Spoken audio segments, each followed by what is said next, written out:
But The votes are still coming in, but yeah, it's either in the center of the state of Iowa or like on the top where right. Accelerativ looks like a mohawk. Kind of And looks like a mohawk. I can see that. Yeah. I think that's kind of cool. Like it looks like Nice. Skeeter from the cartoon Doug, Oh, when he yeah. had the spiked. Yeah. Oh man, you want to talk about Doug? He was You want always to talk kind of like, about Doug? yep. You want to talk about I want to the talk beats, about or you want at to talk least about Doug's band banging on a street light? okay. So It's classic jam right there. yeah, banging. Well, isn't it banging on a trash can? Yeah, Strumming yeah. on a street light. I love that Or song. no, it's strumming on my banjo. Or yeah, me too. It's great. And then killer tofu. Yeah, yeah. But I will also say that Doug has one of the best theme songs in the history of theme songs. Oh yeah. You want to just do it together? Do you want to do the melody or the voice, the Sure. mouth noises? I'll let you do the mouth noises because I bet you'll get them better than me. I'm trying to remember. Let's see. So it's like da da da da da da da da da da da da da da da.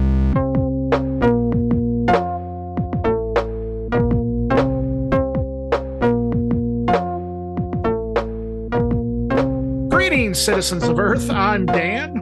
And I'm Erik. Welcome to Accelerativ Thrust, where we discuss and review underground, experimental, and extreme music with a focus on the Iowa and Midwest music scene and really cool people in the Midwest, Iowa and Midwest music scene, such as our guest today, Steve Maul, who will be on here in a little bit to talk to us about a lot of really cool stuff. Yeah, he's in the waiting room. Do you want to sing the Fugazi song before he comes on? I was going to. Okay, feel free. I'm going to flip off my cat. Okay. While you do that. Sitting in the waiting room, I am a patient boy. I wait. All right. I was flipping off so hard I was grunting. So was your cat being a jerk? He is currently being a jerk. He's going to cause problems. Well, should we bring Steve on? Let's bring Steve on. Hello. Steve. Hi. How's it going? Pretty good. How are you doing, my friend? Good. Gotcha. Nice to meet you, Steve. It's great to see you again, man. Yeah, you too. So, Steve, I have an idea of how to start this conversation. Oh shit. It's actually going to be the same way that we started the Brooks conversation, which is me and you, Erik, will give our interpretation of who Steve is. And then Steve can then explain himself from there. Does that sound good to you, Steve? Oh, wow. I guess. Yeah. I'll go first because I know very little. Okay. Yeah, I'd like to hear this. Yeah. So Steve is a friend of Dan, first and foremost, I believe. I believe they're good friends, and that's sweet. And I've really only heard Grandfather Confusion, but I've listened through a lot of it, and it's really cool. And I did see you're in a lot of different things and have been a part of a lot of different things that unfortunately I'm not that familiar with. But also, he just sent me a bunch of stuff, and it was all really cool looking. And that might be it. Go, Dan. All right. So, Steve Mull, yes, very good friend of mine. We don't hang out a lot, but we do talk a lot, especially when we run into each other. But we have hung out a few times. And Steve, to me, is just... And I've told him this several times, and this is no shit. He is legitimately one of my favorite musicians in the Midwestern area. I think Grandfather Confusion is a plethora of creative genius. And also, he's an amazing drummer and just an overall great fella. Wow. Yeah. Thank you both. That's, I don't know if I'd agree with all of that, but I appreciate it. Here's I your don't know. chance. Where do you go from there? That was great. Here's your chance to rebuke any nice things we've said. Yeah, there you go, Steve. I play the drums. I mean, it's funny because the three of us have kind of lately planned, you know, to talk about the music I make that's not just drumming, but even though that stuff's important to me and kind of what I've been focused on lately, I still just feel most comfortable and at home playing the drums. And then somehow I ended up having a bunch of songs, you know, develop over time. But yeah, both are slightly different modes when I think about music. And yeah, I don't know. I'm just kind of winging it a lot of the time. So maybe I'll learn some stuff from you guys as we go. Been a fan. I've discovered new music from you. And of course, Dan, I've always enjoyed your stuff. So, Steve, are you a QC native? I lived in Moline, and then I lived in Iowa City for a little bit, and now I'm back in the Quad Cities. I actually kind of want to get into a little bit of, and I know me and you, we've kind of talked about this, but I know Erik is not as familiar with like the genesis of grandfather confusion and things like that.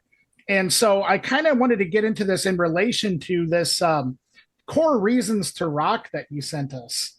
I really enjoyed reading that, Steve, and I think there's a lot of kind of interesting things to say there that I was like, wow, this actually gives me a lot of ideas on where we could go in this interview. But first and foremost, how about you, just for the people who don't really know, Steve, why don't you just give like a quick history, or quick or long, or however long you want to take, history of you as a musician, your bands, and Grandfather Confusion itself. I started playing drums when I was pretty young, around 5 or 6, and I got it. I just was really stoked on doing that more than whatever else at the time, being young. And I started to just kind of soak up a lot of music that was around me, and you know, walking to the record store from older family and friends. And I don't think I knew what any of it really was called, like in terms of like genres or getting too deep with that stuff. So I feel really lucky to have had just kind of like an innocent, like blank slate growing up, an only child, not having too much context, but enough guidance from people who were older than me that I appreciated and liked. So I got way into that, which made me over time want to play in bands and make my own songs. But I guess I was doing that on my own forever in little ways. I just got a little more comfortable like sharing it as I got older and doing what I'm sure we've all listened to or shared together with each other's bands and stuff like that. Cool. That's the gist of it. I don't know. Sure. Yeah. So one of the things that I really like that you said in this, in the communal part of what you were talking about, for those who don't know, Steve just emailed us this this thing that just kind of give us ideas on what to talk about here. I sent it to you because I was thinking a lot about how I've got a lot of friends and people I know, and people I don't know for that matter, who have made this music that I think is so great, but oftentimes people don't recognize it or realize it because it's not necessarily like a live project or a band that plays live, which is understandably a big factor in what gets people's attention or reaches people. And it made me realize, man, like I've done both in different ways, and sometimes I didn't feel they were like fully realized because I was not like attending to, oh, I just want to have a recording project, or I feel the best doing that, or I want to be more focused. So breaking it down like that, it's probably obvious to people who don't play music, but if you ever feel like, you know, overwhelmed or, you know, just not really focused with when you're making whatever, I think breaking down why you're doing it would be important. And it just in anticipation of talking to you guys, it was cool to do that, and it got my wheels turning. I don't know. I guess the music I've made, which I probably wrote in those notes, is like mostly just for me. but I think a lot of music that's not as like personal or autobiographical or whatever, like I think that's just as cool. It's just like the best versions of all that stuff seem like someone sat down or was slow enough to realize, the strengths of what they're best at and then going from there. So if you identify, oh, I'm making this for me, I'm going to make this for other people, or I'm going to want to do something new and experiment. If you have at least that on the target, then whatever happens is going to be cool. They all go together. Right. Yeah. That's a really fascinating way to look at it. For sure. I like how you said documenting moments in time or emotions.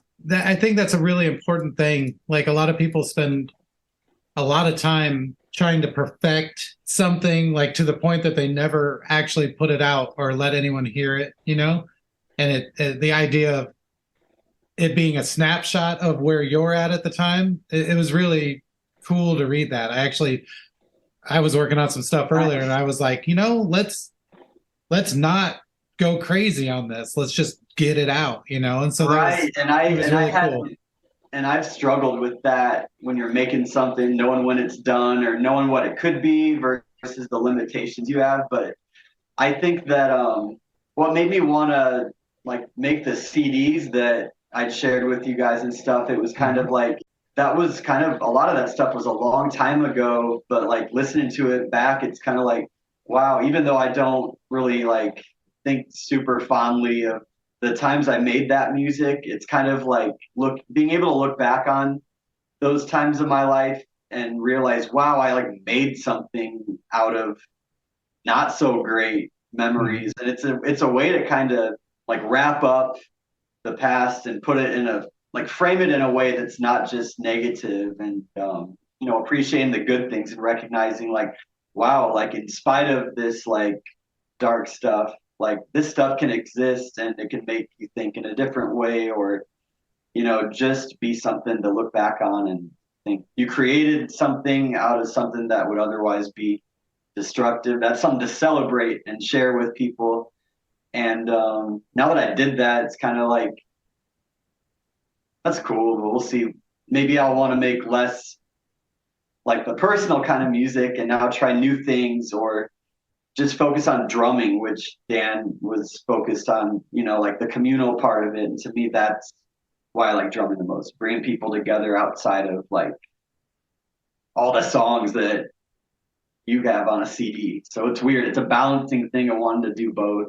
So the re-releases of the Grandfather Confusion stuff, are you kind of viewing this as sort of a you're maybe done with Grandfather Confusion or at least that version of it, and then you're moving on to other things, or was it just to go back and really reflect on what that music yeah was? I felt it was a good time I never really formally released those on a physical format, and given those songs are sometimes like so like inward looking, like a way that I felt like I could make it more like outside of me was like, oh, let's press some of those CDs because that's what I appreciate. Like the human part of what's attached to music is sometimes like sharing artwork that goes along with music you made. And that's kind of a small reason I wanted to do that, I guess. But I mean, now that I don't really like, I don't know, I'm into those songs, but I'd be more into like newer songs, I guess, if that makes sense. So it was nice to just acknowledge them and celebrate them. And now I feel like I can do new things because my mindset's different. I kind of have had sort of a realization that I kind of am no longer stuck on sort of wanting to play the songs or even like listen to some of the music that I've put out in the past and work on newer things and stuff like that. So I can really relate to that. The next whatever I do it'll be such a different, newer mindset. And when you want to like move forward, it's good to acknowledge the past in a cool way. And I feel like I can finally do that and kind of lay a lot of those kind of songs or ideas to rest in like I said, just a cool way. That's a really cool idea. Coming to peace with all your like music, even if it's like cringy sometimes or whatever. Just yeah, again, just kind of recognizing that you created something. You could do it with like a meal or a flower pot or whatever, cool hat. Mhm. I did it with these little CDs that could be my gift to the world through all my noise. Just felt like a good time to like mark however many years that was. And yeah, it'll be an easier way to focus on new things because it's funny to like appreciate or like be stoked on something, but also be like, ooh, I don't recognize that person, or I wouldn't really want to do that again. But Right. all things considered, it's cool and Yeah. whatever. Yeah, I kind of happens. think that if the stuff you've done in the past isn't sort of cringy to you, then you probably didn't really take any chances. You know what I mean? Like, Right, and that's something I value. A lot of bands that I really enjoy or that I've related to, like, oh man, some of the stuff yeah, you hate to use that word cringe because it just comes up so right, much, but that is descriptive of like, oh, you were in it, or yeah, you really meant that, or that was a piss poor lyric, but it made me right, laugh. Being okay with a lot of not even liking music for the style or the music, sometimes liking it for reasons like vulnerability mhm, is a lot more exciting to me than like, oh, everything they did was this like really sound critically right. this or that kind of Sure. thing. I Yeah. think that vulnerability is a huge thing for me too. Like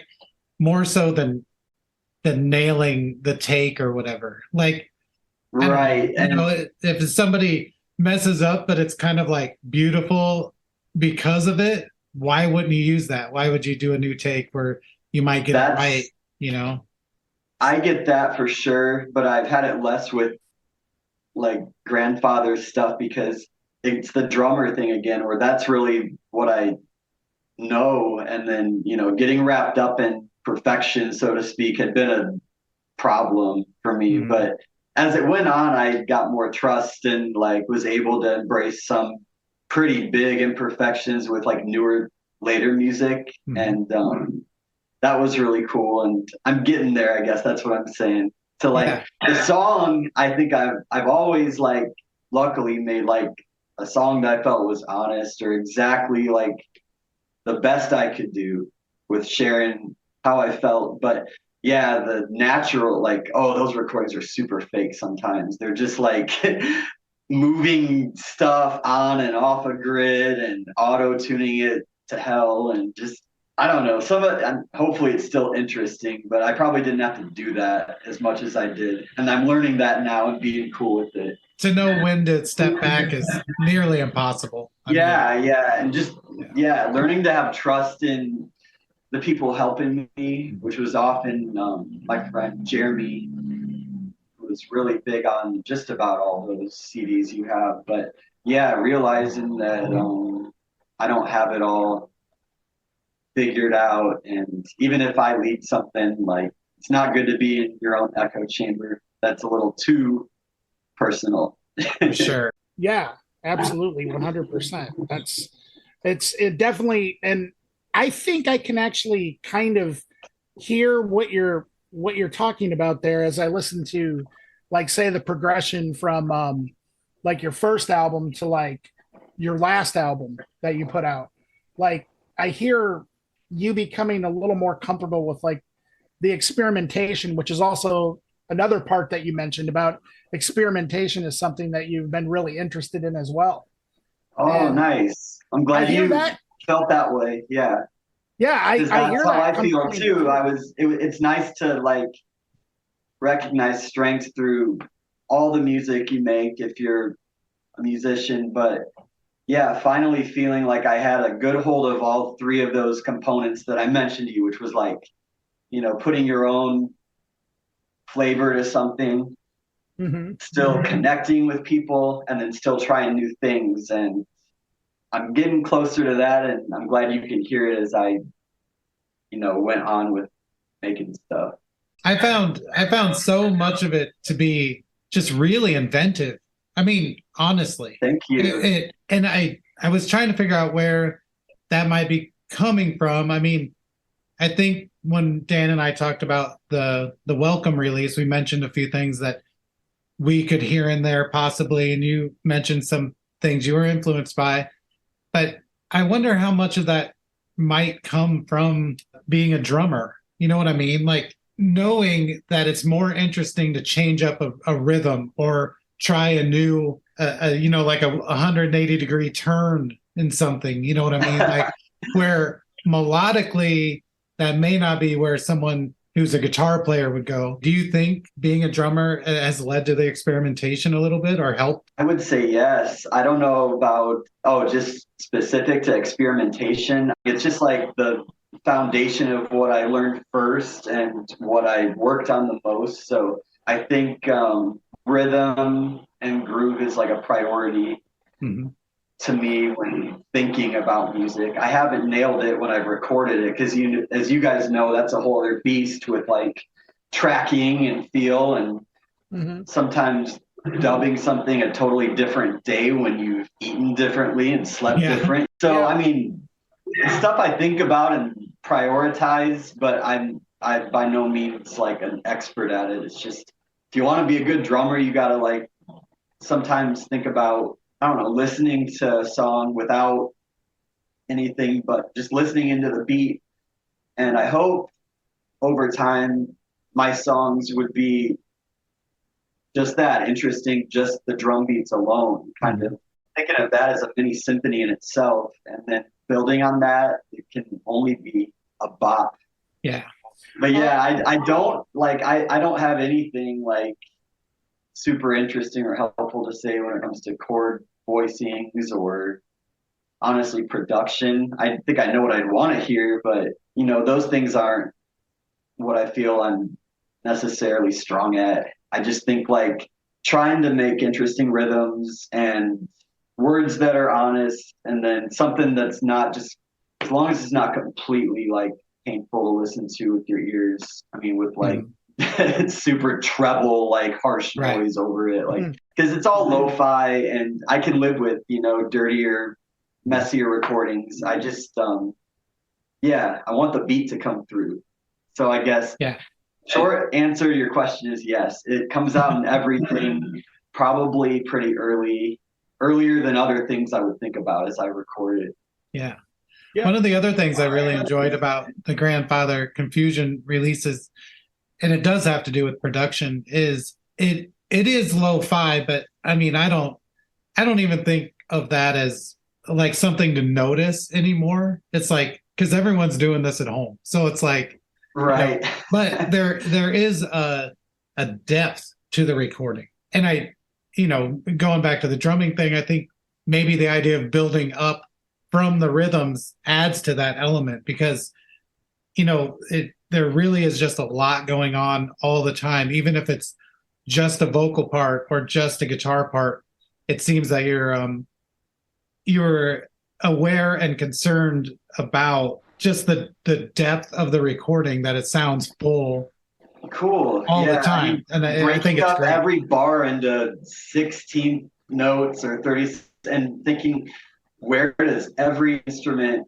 hit and fall and how does it work with the millisecond before it? And right. Those are things I enjoy doing. And I mean, you don't have to do it like really heavy every second, but I don't know. There are times when it's helpful and really fun to me to just like study a song's beat and dissect it. And over time, you're not doing it all the time just because it's what you're used to. And hopefully that's kind of how I operate. But yeah, it's stuff to keep in mind a lot more. And I learned that like I had played with a lot of friends in various like lineups for these songs, and they're all so talented and a lot of great stuff to say. But certain people I played with over the years, I'd show these songs and they were rhythms that I thought were relatively simple. They might be a little like straying from the path of like typical beats, but it was really hard for certain players to like, hit it or lock into it. And it made me realize, there's like all kinds of ways to listen to stuff. And meanwhile, these guys could like play circles around me with guitar and do so well and all these crazy things that I don't. It's just learning all the different languages within how you play in a band and what you prioritize is fun. And it's been cool. I could do that a little bit with this, even though it's pretty much a solo thing. Yeah. Another really interesting thing that in our review, Eric was wondering if the Welcome CD was chronological in any way, and you actually kind of mentioned that it absolutely was in an email and a message. Yeah, that it was pretty. It was like from when I started to record my own songs when I was like 20 or 21, and then it ended to like when was it? The end of last year, something like that. So it's pretty comprehensive, and I wanted it from the beginning to the end of this chunk of time. Sure. Maybe it's because I heard a really good amount of those songs already that I didn't really pay attention to that. So that's really kind of cool that somebody who hasn't really heard this stuff in any way whatsoever, like Eric, was able to just kind of pick up on that. That's cool to hear, and I don't know. I guess the title says it all. Welcome to my welcome to my brain. What's funny though is since that point, I have listened through everything on Bandcamp, and I feel like if you listened from the beginning, like Dan has, you may not notice those changes. Yeah, like you may not notice those changes. It almost seems like with Welcome, it took time periods and took kind of the biggest swings from that period.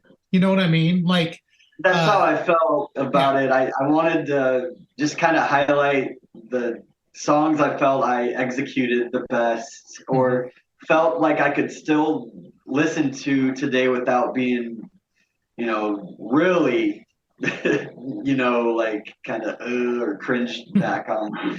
It was like stuff that I look back on and think like, wow, like for a 20-year-old like person figuring out how to play whatever, like, oh, that made enough sense and not bad. Good try. Good effort. Yeah. I still say that one of my favorite songs written by anybody from this area is Ride With Me, Space Child. I love that song. Still to this day.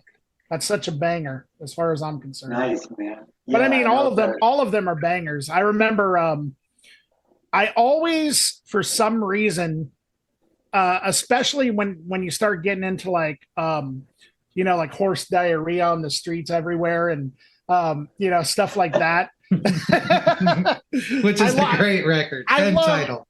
I love saying that title, man. I really start hearing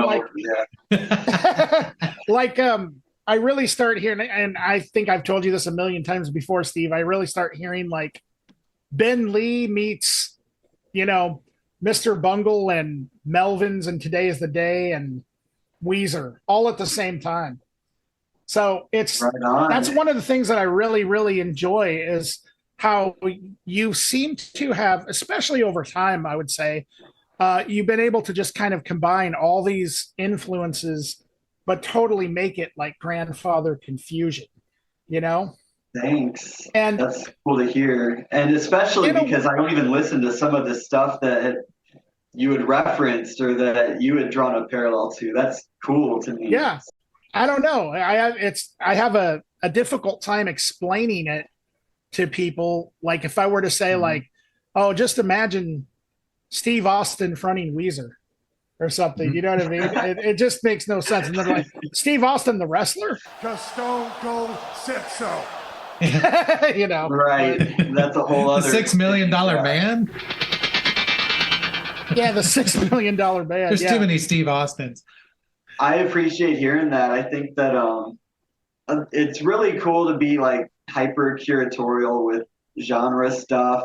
It can help with focus, or if you know what you like, that's great. You can stick with that. But I've almost been like really stubborn to ever accept one style. I get too excited. So like, Oh yeah. not caring, just listen to everything and try to ignore how it's promoted commercially sometimes, or Yeah. really one-on-one relationship with it, or try to understand it without like the noise of any whack stuff. And I feel like people would find so much more music, and then they would be stoked to write stuff, and then it's going to come out in a way that makes enough sense to share with someone with open ears and an open mind. So I don't know, just not thinking about that stuff too much, or honestly being too naive and young when you got into music to even know, and then you just drop back from that so much. And I don't even think that's like nostalgia. I think like your first, when you're really young and hear stuff that's unfiltered, like what you felt was real without any influence on from anyone, so that's kind of what I try to do, especially when I made the oldest ones, the beginning of that CD. It was just kind of like trying to think of firsts, and it's got to connect with somebody, because we've all had like early exciting feelings of just never having done something. When I was younger, music was definitely a lot less like now.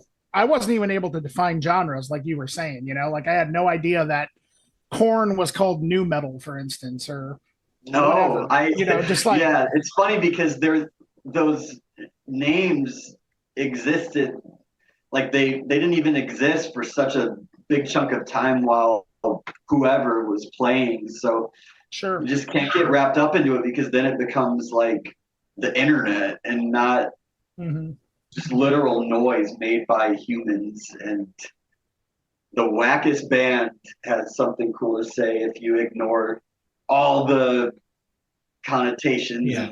At the core, I mean, if it got people together to make music, it's like it's often worth checking out. That's something I'm happy I've done.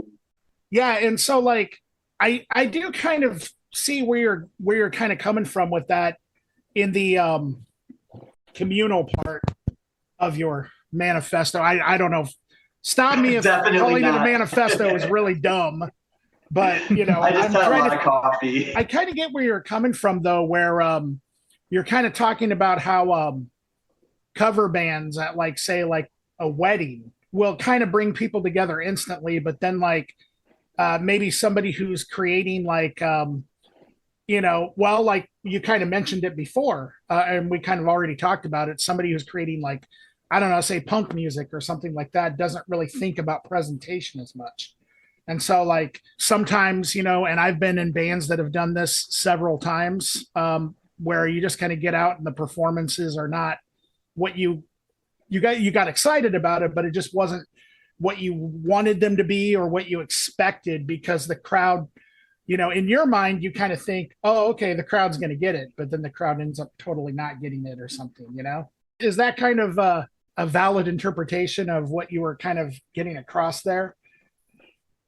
Kind of. It made me think about just when I had played shows with, for Grandfather Confusion, where just started getting asked to play a decent amount of them and being excited, which it's better to be that than not. But yeah, ending up taking a lot of shows where the people I played with were incredible and they killed it. But realizing that I hadn't necessarily put in the work to really dial in what I'm trying to do and how I play.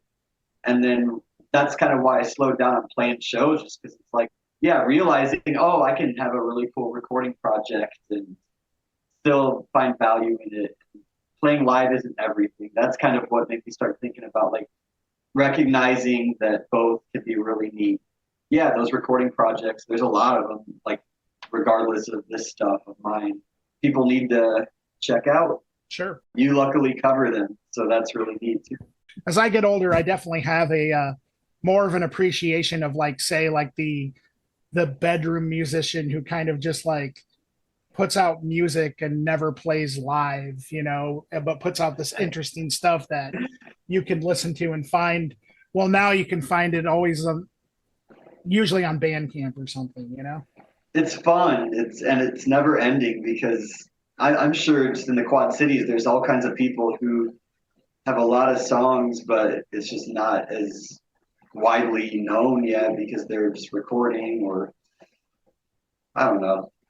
It's just something to think about because people forget that music exists besides live music. That's which is great. I mean, I love playing drums live particularly. So I get my fix of playing live in that way. I think I'm better at supporting bands than like being up front leading something on an instrument I barely know how to play. Not to switch gears completely, but I was going to ask you about some of the influences that you wrote down for us. Like it's really interesting to me because there are some things on your list that sort of transcend a moment in time. Like I would say, like the Jesus Lizard or Butthole Surfers or Ween or New Order. Like those are things that no matter what time period you're into that music, whatever, it's cool. But some of the bands you named are very much like I haven't even heard anything about them since 1996. Like, like The Urge or Soup Dragons or Ned's Atomic Dustbin. Like, those are very, very mid to late 90s groups. And so I wondered, did you have someone in your life that was older than you that maybe got you into those things? Or did you seek out things from that era? Or was it just random that you ended up liking a lot of stuff from that time period? A lot of, I think people peripherally liked a lot of that stuff around me, and I probably took note of it. But I also was just really in tune at a really young age to listening to the radio, and it seems so strange to think that those bands were on the radio a lot. And it goes back to like, you know, first experiences hearing a melody or a song you like a lot, and it's like, yeah, I don't necessarily think I'd be stoked on everything those bands do today if I hadn't heard it then. But I'm so glad I did because I mean those are pretty fun bands to look back on and think like they shaped you. I think they're pretty like pointed in a rad direction, and even if it's not like something that's going to transcend eras as easily, I think there's so much cool stuff to find in all those bands you mentioned or that I mentioned. I don't know. It's just kind of cool to like not forget about the little guys like that. Yeah. There's this thing I always talk about, which was this sort of like moment in time. It was probably like 1991, 92, possibly, where there was like this electronic rock pop thing happening. And it was just starting to sort of get some footing, and then grunge came and like basically killed it. Like two of the groups on your list here, EMF and Ned's Atomic Dustbin, all of those things represent this moment in time where it was like, whoa, this is really different. I was way into that stuff, and then all of a sudden it was just like done, you know. And yeah, totally new mood. Yeah, all the drum machines got destroyed. You know? Right. I hear a lot of people call it like the baggy movement, or because it was big in the rave scene, and I've heard they call it grebo music, I guess. Like I don't know. I was far too young to even. I couldn't even read, you know. But those bands, I listed those, and I listened to them a lot too. And it's a lot of it is like that they changed a lot. Of people don't even sometimes realize those bands made a handful or decent amount of records, and like Soup Dragons started out as like a more power pop, like Buzzcocks sounding band, and then eventually they're doing dub and rave and reggae influences, and seeing how much people change is cool.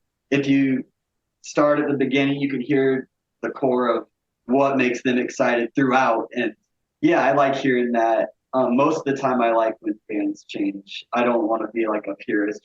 Seldom times I'm not as into it, but yeah, those bands, a handful are still together, and I get really stoked on just thinking or talking about them because like the new EMF album, it's a lot about like how it acknowledges that they're older but not bitter, and still celebrating music and looking back on times, but still making new sounds too. And I don't know. It's neat to see those bands still doing it, even if they're not like at the pinnacle of some commercial success. Yeah. I do have to ask you though, with all that being said, are you a fan of Big Audio Dynamite? From what I've heard, that Globe, right? Oh man, Big Audio Dynamite 2, the album The Globe is on, is phenomenal. Like of that I'm gonna have to revisit genre. That. Oh my god, it's so good. Right.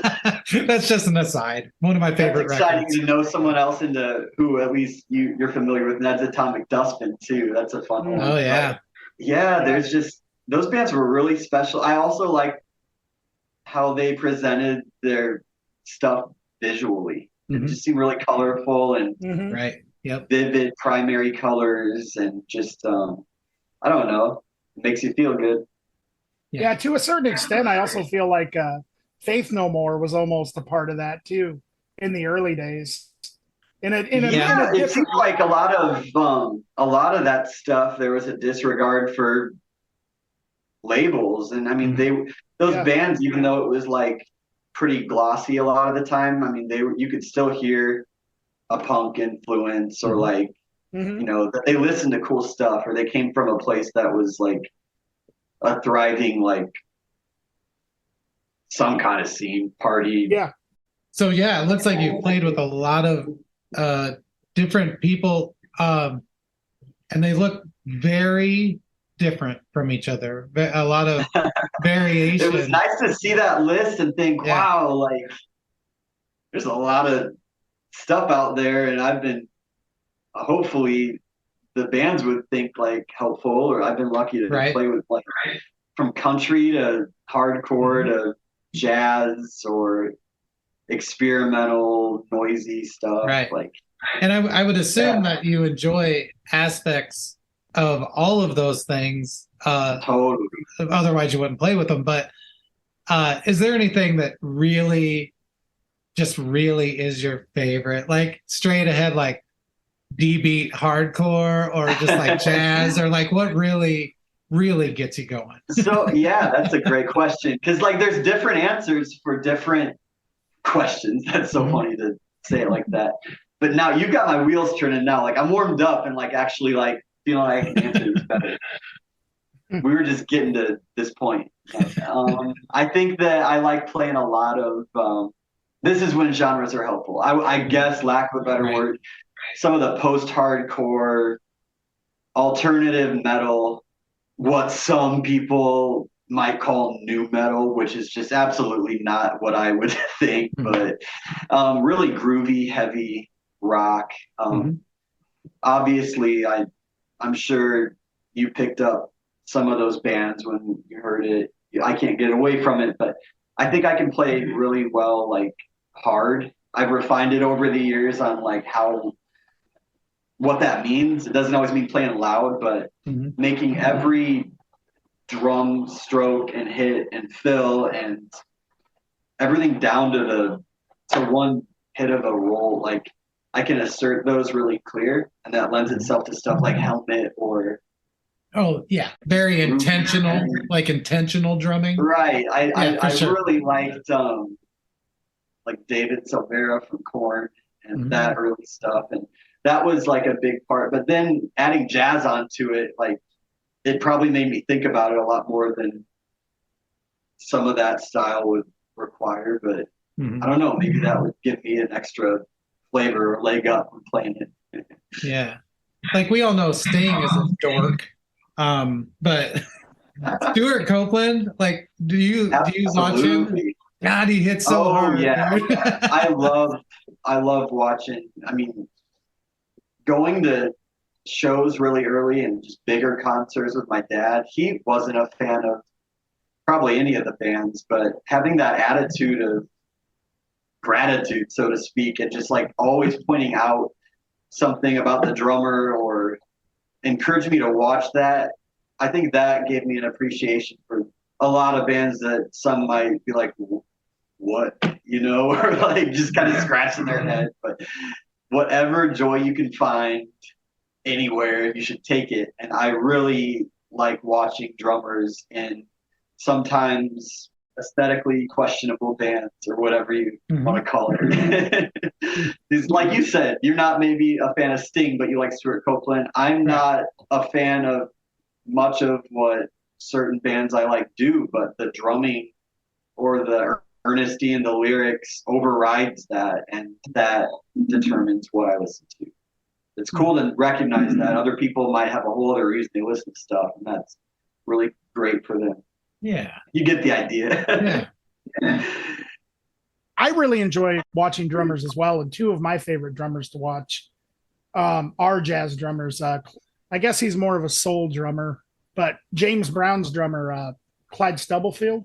Oh, I really love watching that guy play. And then also Gene Krupa, who was a jazz drummer from Chicago. Yeah. Both amazing, phenomenal drummers. Totally. I've been wanting to find a record. Every time I go into Ragged Records or wherever, I look for Rich versus Roach, like a drum battle. Yes. 12-inch. Yes. And yeah, that's something I need to school myself better in, given I think I can kind of keep up and play the gist of jazz well, like studying those drummers. Because I could talk to you all day about the rock drummers and what I like and dislike, but yeah, this whole other world of, there's a lot of stuff out there that's fun. I mean, I don't always get that with technical drummers though, so it's really cool when someone like Stuart Copeland can catch my ear, because I mean, I've never been really impressed with real flashy like technical stuff.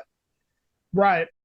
Have you ever paid attention to Big Black's drummer Roland? No. Roland.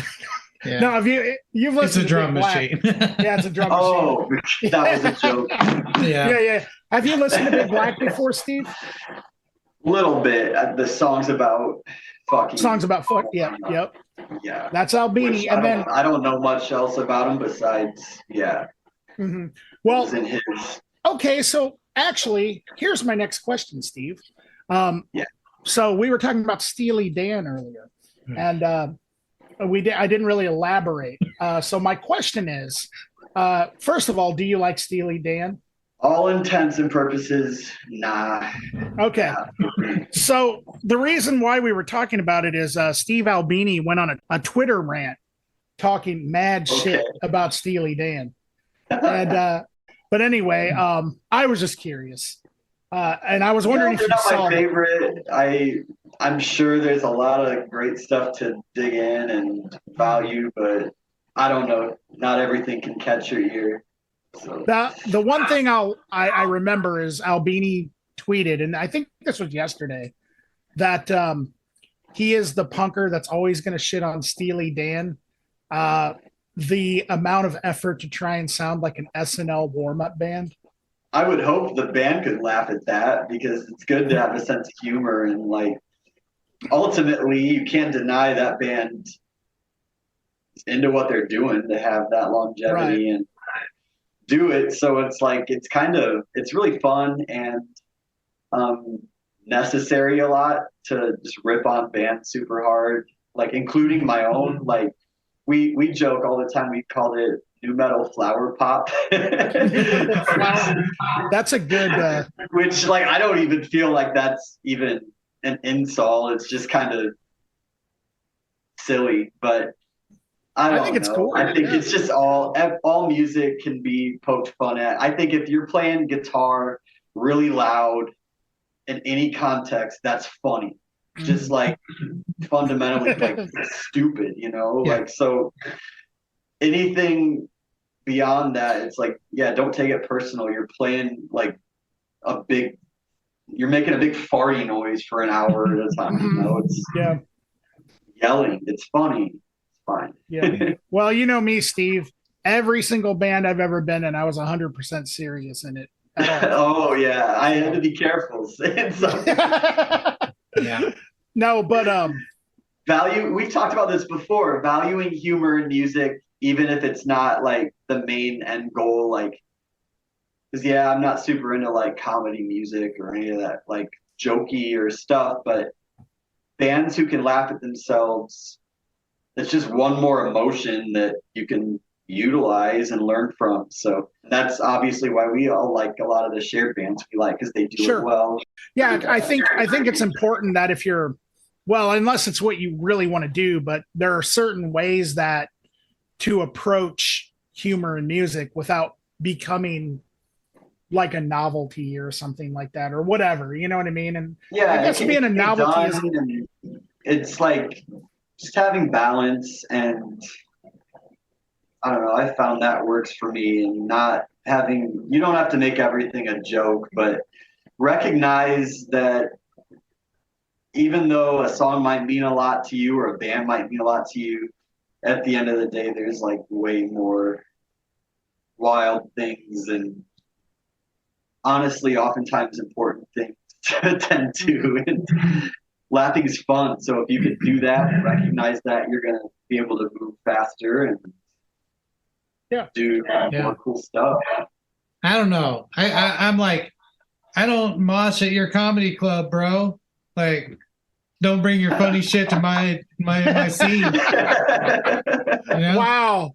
But come on. That I love that. That's great, Eric. But think about it. Kind of what you're saying is like knowing, just having parameters and knowing what you like, and it helps guide you, because it's probably not a coincidence that I don't super enjoy comedy that's super heavy on music. So yeah, it's interesting to find, draw the similarity, like realizing that I want to incorporate both, but like mixing them too much is just kind of weird. Totally. It's the difference between the Wiggles and Ween, like right. Yeah. You have to balance. Recognizing people who understand that is so awesome, because that will lend itself to maybe a band starting down the road or whatever, because I just got way amped on hearing that from you, because a lot of people don't see the differences, and like it's a bummer to me, because music that I have put like clown nose noises in, or like just like the stupidest sample in the world, like at the same time, that's something like I really put a lot of heart into anyway, somehow. Those extremes sort of they expose different elements of the music as well. Like it comes to mind like the song Birthday Boy by Ween, right? The section where it's an answering machine and it's someone singing happy birthday seems like it would be stupid, but it is heart-wrenching. No. It's like so sad. And that was like the word I was just going to use, and you beat me to it, because I thought of that song right away, and how they incorporate different voices sometimes that aren't even their own, and it's stuff that can take you out of yourself while still expressing yourself, and that's a really cool balance to have, because otherwise it's almost not as inviting. And to me, that's something I prioritize, having music that's challenging but still inviting, not trying to like stump somebody on purpose or make them feel uncomfortable on purpose, having familiarity with some weird in there. Sure. Yeah. Thanks so much, Steve, for coming on. I gotta say, I think this has been one of the most positive interviews we've had. This is really upbeat. I like the feeling we've had tonight. So. Thanks. Yeah. No, that's good to hear. Thanks for having me. Well, enjoyed this a lot. Yeah. Thanks so much. And, we'll do this. Yeah, we'll do this again, and hit me up whenever. I'll be listening either way. For sure. Shoot me a text sometime. We'll get some Indian food or something. All right, that sounds good. That sounds good.